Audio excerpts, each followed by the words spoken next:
काय रे, त्याचं घर, त्याची गाडी, त्याचं यश बघून तुला स्वतःचं आयुष्य भिकारी वाटायला लागले? का तुलना करतोय स्वतःची जगाशी? लक्षात ठेव, सूर्य आणि चंद्र दोघेही चमकतात, पण आपापल्या वेळी. त्याची वेळ सकाळी होती, तुझी वेळ अजून यायची आहे. देवाने तुला बनवताना काहीच कमी ठेवलं नाहीये. फक्त तुझं पॅकेजिंग वेगळं आहे आणि त्याचं वेगळं आहे.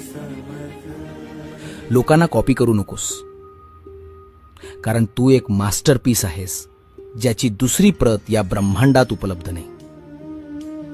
तुझ्या बोटांचे ठसे जसे कोणाशी जुळत नाहीत ना, तसंच तुझं नशीब सुद्धा कोणाशी जुळणार नाही.